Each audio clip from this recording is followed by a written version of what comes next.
Team Pinoy na bawal ang dayaan sa tuwid na daan. So saan po ang daang matuwid na sinasabi po nila? 4 days before Election Day and political candidates are in the thick of leveling up their campaigns. Candidates have made bold promises to transform the nation through their diverse platforms and an inventory of their track records. But which between the two pitches is more important? Also, haven't candidates begun to sound generic? Karamihan ng mga pinangako ay talagang hindi na-address, hindi natugunan. That's why kung nagiging matalino o mas matalino yung mga botante, sa palagay ko, it will not just be the sole criterion na iboboto sila, yung mga pangako. Kasi yun nga ay mga recycled eh. Since time immemorial, you're talking about poverty. Since time immemorial, you're talking about housing issues. Since time immemorial, you're talking about lahat-lahat, no? These are recycled things.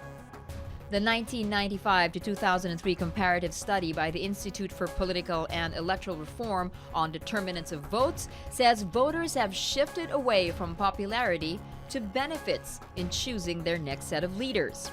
Importante talaga yung platforms kasi doon mo malalaman kung ano ba talaga yung gusto nilang gawin, hindi kesyo sikat sila or ano.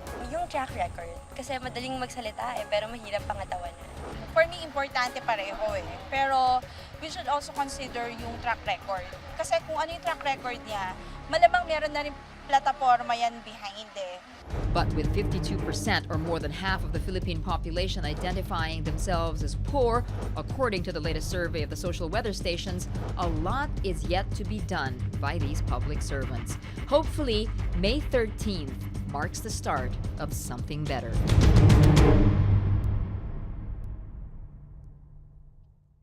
The 2013 midterm polls are shaping up to be an exciting one. I'm Nancy Irlanda, and this is Elections 2013. Our topic tonight, platforms vis-a-vis track records of senatorial candidates running in the midterm polls in the context of determining the votes. Are these platforms reflective of the people's agenda? Do voters base their votes on platforms rather than popularity? How are voters expected to behave in an election when there is no clear and polarizing issue that differentiates candidates? Joining us tonight, resource experts from specialized fields, Dr. Edna Co, Dean and Professor from the University of the Philippines National College of Public Administration and Governance. Also with us is Ms. Rosario Bella Guzman, Executive Director and Research Head at Ibon Foundation. Thank you so much for joining us this evening. Good evening. Thank you for having us. All right, these midterm polls of 2013, we see that there are no clear battle lines drawn, no clear polarizing issue that's dividing the voters, no dynamic of perceived good versus evil in the likes of perhaps Marcos Ninoy or perhaps more recently PGMA and anything that is opposite PGMA. Will this then be a golden opportunity for the voters to actually begin looking at platforms and track records in order to determine who they will vote for? Dr. Ko? Well, actually, you are right there. I think the answer to your question is certainly yes. This should be the election that should provide an opportunity for voters to look beyond lines drawn between or among contenders and to look beyond polarized positions, to look beyond which is good, which is evil. So I think this is the occasion where our voters should be challenged to look at now, how do I exactly make my choice? And what should I use as a barometer by which to analyze and to choose 12 people, for example, in the Senate that I will put on my ballot? So this is it. I mean, this is an occasion where we can say, how do I pick out the 12 best from the others who probably may be considered as mediocre relatively? And what measures do I use to say these are indeed the best 12 that I'm picking? All right, Rose B, your thoughts. Even now, there's no more RH bill that's very contentious. Yes. And actually, we have a team that's of the incumbent, but the one supposed to be opposing it is saying that we are not the opposition. We're just constructive. So now it's just an opportunity to look into either their track record and if they don't have their pronouncements. So that would be the platform. I think all elections in the Philippines in the past historically should be an opportunity to look at the platforms. And the people's issues or the national situation is the best platform or the measure by which we can tell which candidate is going for change or reforms. Oh, and how which can one we is tell? not. It seems that they're so generic now. Exactly. Everyone is saying the same thing. it Exactly, seems. and 2013, 3 years since 2010, when there was a promise of reforms and changes, actually nothing is changing, and in fact, even poverty, as even the government agency is saying, is basically unchanged. So if you have that kind of situation, the more now you put forward criteria that reflect people's issues. All right, Dr. Ko, from your background and from your training, what then do you think is key here in order for the candidates? How do they sway the voters when the voters are probably seeing them as cookie cutter or just basically generic? Well, I will look at what Rose B had initially said. I will pick up from there to say, when I look at who my best candidates would be, I would try to ask myself, for example, where are we? Where is the nation at this point in time? What is the level of development that we have? What is the poverty situation now? Do I want to keep the anti-corruption agenda going? So I think these are among the measures that I'd like to use to say, who could help me bring the nation, who could help the nation bring us forward towards reducing poverty, for example, bringing us to greater heights of economic development, because we've made a little bit of a dent there. And how do we put back our trust and confidence in our government once more? And who are the people who could best help push this agenda forward? All right, which brings us to an interesting point. Perhaps there can be no discussion on whether platforms and track records are important without looking at the state of political maturity. When it comes to that, what's your assessment of the maturity of the Filipino voter? Well, in the end, it's only on May 13 or thereafter could we say whether we indeed have a mature set of electorate. But up till 2010, what's your view? But up to 2010, I would say that largely people have been voting based on popularity, on personality, on who holds, I was saying earlier, who could bring the bacon home. Because really, there is an issue here of poverty. So always the nagging question among poor people is, who could bring us up from the rubbles of poverty towards something that will, move us upward or to a better condition.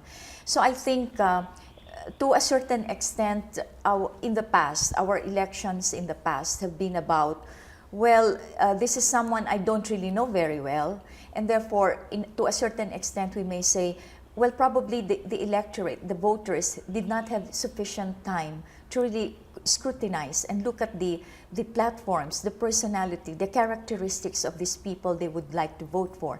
And therefore, our voters had been reduced to influence of media on the personality of people, the name recall, showbiz influence and characteristic and all that. And but I wouldn't say that has been absolutely very bad, no? Because I think to a certain extent, people also made very surprising choices in the past elections. Could you be specific?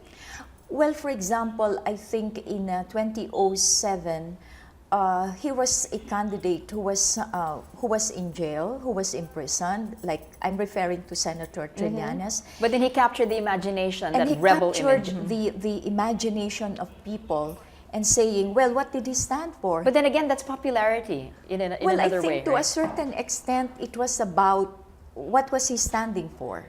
And he was standing against odds at the time. But people related with that and said, we want someone who could stand firm on certain issues. Okay, very interesting now, that very case in point you make.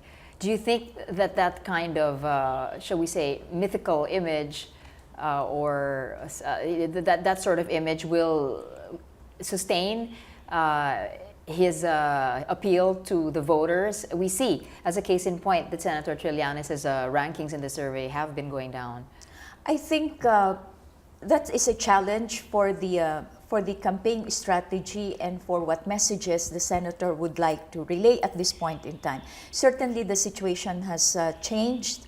It is changing, and therefore, probably it is important to say what makes him stand out from the rest, from the others. So I think that's a challenge in terms of what messages he'd like to put across, but also on the part of the voters. It may be good to ask the question, as I would, not only for Senator Trillanes, but also for the other re-electionists like him, what did you do really in the past term? I mean, what sort of bills did you stand Legislative for? performance. The legislative performance in the case of our legislative candidates. All right. So that sort of guide questions, I think, should be asked of our voters, and that would be an important guide as well. All right, Rosie, let's pick up on what Dr. Ko said about the voters looking at those who, in her words, can bring home the bacon. Obviously, those are immediate needs. Who can help me get a job? Who can help me put more food on the table? Right. So does that mean that if there's no dent in the poverty incidents, that there is no hope that that the Filipino voters can gain significant maturity? No, actually, in total fairness to the electorate, it has always been a chicken-egg story. Which came first, the stupid political system, and then the electorate just followed, or we had, the stupid public electing the wrong officials. In total fairness to the whole electorate, we have matured politically, and the two people power incidents are actually proof to that maturity, that people are looking for changes in their lives, in their poverty situation. Sure, even there have been people even in power, but when governance. it comes Yes, to the right. elections, they're still voting, it seems, But the same way. that is a sign of political maturity. So, in total fairness to them, they are looking for changes. It's just that we have a political system that's dominated by family names, that's dominated by money, and of course you have other power. You have other military power or political power. And then when you dominate the whole system, you kind of dictate what kind of campaign, what issues should be discussed, what is the social debate. And They set the tone. And they set the tone. They reduce the debate to very, to not crucial is to trivial issues. So you have advertisements that are not really talking about long-term general program of action or platforms, but just talking of buzzwords that just get the imagination, that captures the imagination or the sentiments of the people, but not really promising. All right, you genuine already change. raised the point about the same family names. Political dynasties, is that necessarily a bad thing? Actually, it's against the law. There is a law that says that we should not build political dynasties, and you have the electorate still looking at family names because they cannot look at track records because they sort of somersault or flip-flop along the way. But when you have family names, those things don't change. I mean, that's the kind of thinking that they have. So if we already went through how many family names, I mean, you have the dominant, the Marcos side, and then you have the Aquino, and then Estrada, more associated with the Marcoses, and then now we have another Aquino. That is sort of a very short history, and the memory of the people will just be on those family names. And if you don't have any choice, you just look at maybe this will take after the father or the mother. So. Right. Well, let's put a period on this whole mini discussion on popularity and all that, and voter maturity. Mm-hmm. Which countries do we look for as models anyway for political maturity? We have, for example, the case of the U.S., where the voters had voted in a former movie star as president. I'm not making a comment about how effective it was, but the point is that a movie star had won as president in the U.S. Are we saying that they're not politically mature because they went for a showbiz candidate?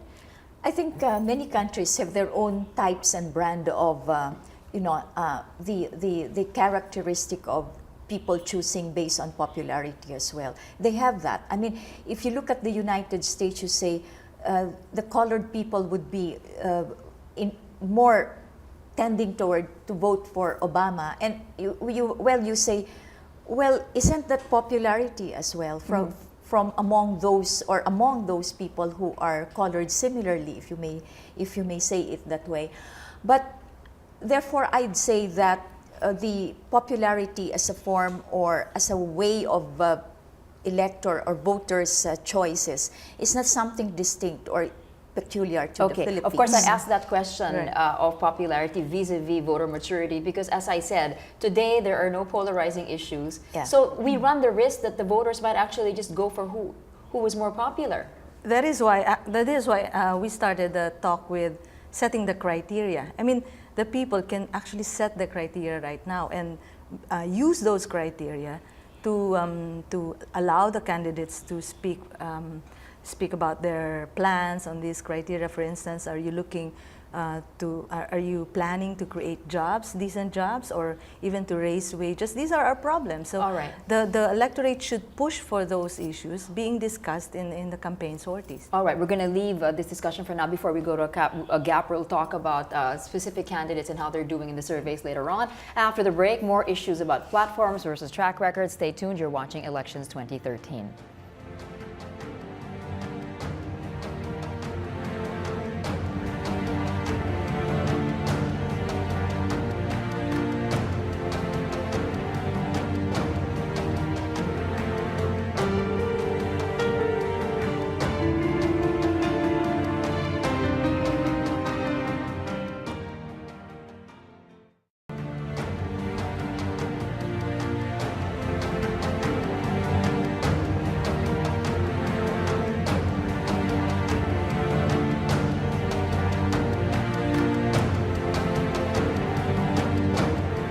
Welcome back. You're still watching Elections 2013, and we are still talking about the relevance of platforms and track records of candidates. We are still joined by our experts, political analyst Dr. Edna Ko, and also Rose B. Guzman.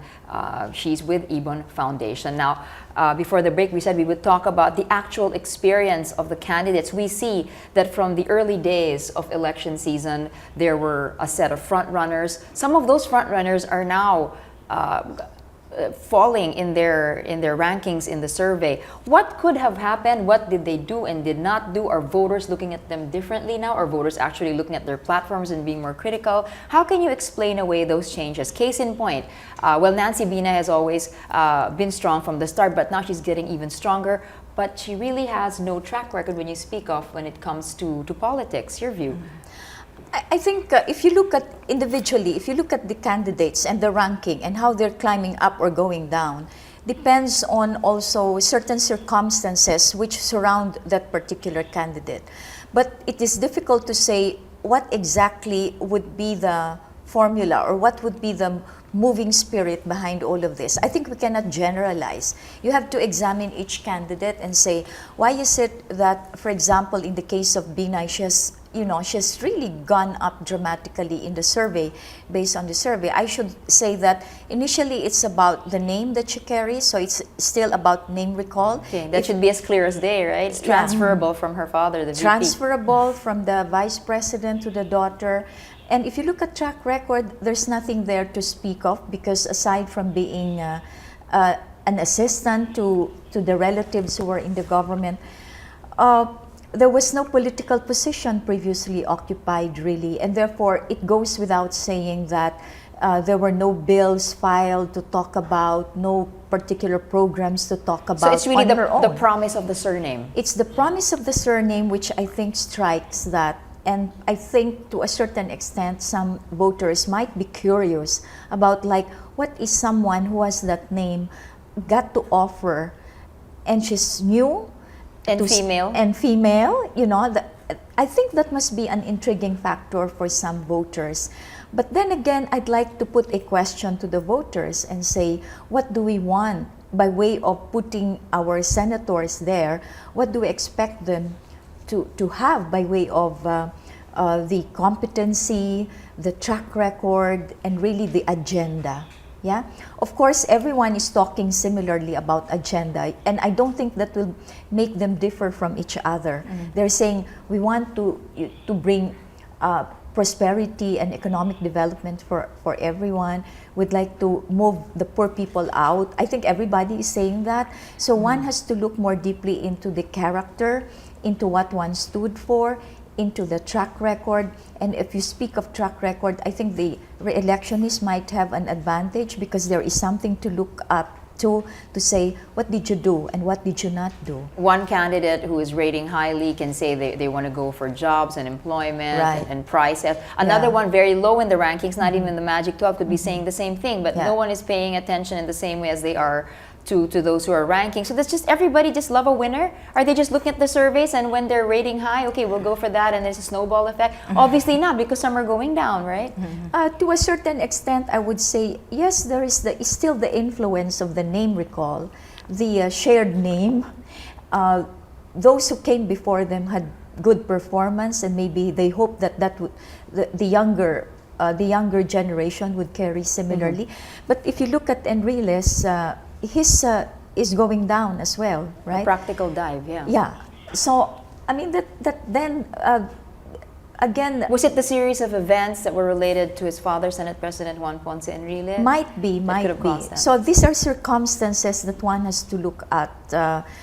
Then you look at Senator Escudero. What has gone around during the last few days? Is it something that sounds acceptable to some people, to the voters? Maybe not. But at the same time, I think one has to ask the question, beyond that, beyond those circumstances, beyond the name, what did they do? What did they offer? Or what do they have to offer to the people? Okay, Dr. Ko had mentioned Senator Chis Escudero running for re-election. Traditionally, always a top-notcher even before the official election season had begun. But now, going down, it's something to do with heart. Something to do with Do you think that's it, management or of the campaign. management of the Definitely, campaign? yes. Okay. But I would also like to add dimension to the Binay name, for instance, because as Dr. Ko already mentioned, that there are many reasons and they are not necessarily related to each other. Remember also that the father only had a track record in a city, right, as a mayor. And it was unexpected for him to really, to gun for the vice presidency and to really capture it. The factor there is the Binay name has machinery. It has grassroots, or not really grassroots in the sense of being very close to the people, but it has on-the-ground machinery or In the local vernacular, I think machinery. the Vice President said it best himself. He said, mag-ingay kayo sa national stage, gagapangin ko kayo nationwide. Exactly. So that is one factor. So the survey actually is a tinge of truth. I mean, it reflects truth because they literally make gapang on the ground. No? So that's one factor in the Binay name. I think in the case of Chis Escudero, having track record in some bills and having some flighty decisions, either in personal life or in political life, are His break away taking, from the NPC before. Yes, and of course Surprise backing out from the race for vice presidency. I think that is a track record in terms of unreliability Unpredictability? or unpredictability, Okay. which is unfortunate. No? It's just a mismanagement probably of affairs that are reflecting also in the trust. This is a trust rating. I mean, if you look at the surveys, so it's also trusting the name, whether it can weather the storm in the Senate or anywhere else. The phenomenon that is Lauren Legarda, The still fen- number one. Because you've been there. You've been running all your life. I mean, She's not the only one. She's not the only yeah, one. but then trying to capture a position, but at the same time doing something while not in office. So I think that is an image that she has protected in all this, as projection when you are still running for a position in government. So Lauren has a name in terms of I'm doing something while I'm not in office. I'm going to gun for the office. Okay, I lost. I'll do something else. Okay. In Is terms there close to a one-to-one correlation that you see between the economic agenda being advanced by candidates by way of any kind of economic platform vis-a-vis what is really needed by the people? Is it usefully addressing what the people really need? You mean their By way of platforms, economic by- platforms, specifically economic yes, platforms. yes, of Everyone course, says we'll that is- generate more jobs. We'll jobs, wages, all these Right. are on the These are not motherhood. rhetoric. Right. I was going to of the- ask you: are these all of the- motherhood? Have you seen anything that is as near to a There one-to-one are correlation? specific candidates who have done really, concrete things. I mean, for instance, Cayetano. Cayetano has gone against the value-added tax. And that is a very specific move to lower prices. The sad part is these are piecemeal, very myopic or sometimes even pragmatic moves. Sometimes hard to Instead of understand by the having- public. They don't even, I mean, generally the VAT is hard to understand, much less understand how that can relate or to bring about lower prices. Yes, I mean, should be closer to the guts. For instance, Cheese Escudero is anti the oil deregulation law, which of course, if you come to analyze it, it translates to lower oil prices, and then of course will translate to lower prices of basic commodities, etc. But that is, it takes a lot of shortcut in terms of voters' education to accept that what they are saying will really, translate to, yes, will really work. What is working here by way of like how these alliances or teams are portraying themselves? Well, I think, for one, as you have said at the beginning, there seems to be no distinction between the administration and the opposition. It looks like, everyone is in coalition with each other, and the messages and the platforms do not seem to really provide a clear distinction. So I think the point there is the other point is that even within the Team Pinoy coalition, the distinction between and among the parties have been blurred because they have put together what appears to be a common agenda for Team Pinoy.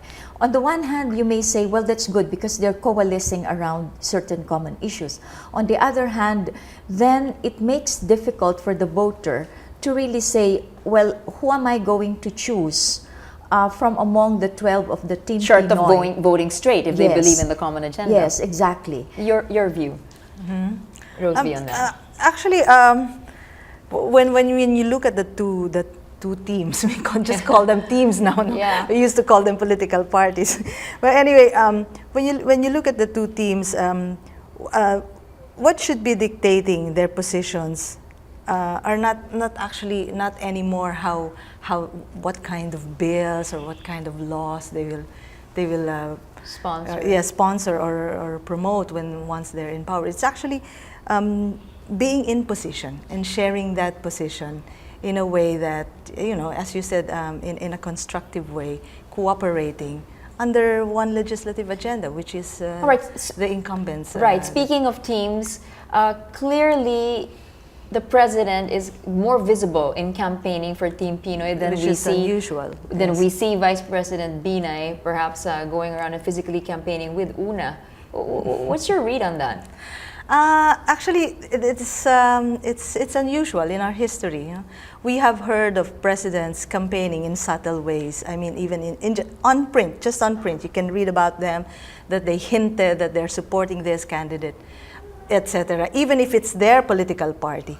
But seeing the president really very active in endorsing candidates is, I think, it's an indication of the kind of political system where we are right now, which is we are here. It's a very dominating system, and it's a very imposing system. Okay, the flip side to that is we don't see Vice President Binay campaigning as much, physically at least for Una. Is there an end game here, or is this textbook Binay where in the end he'll spring a surprise? I'm beginning to raise a question myself by saying, is it a question of physical fitness? Who's more fit to go around, to move around? Interesting, yeah.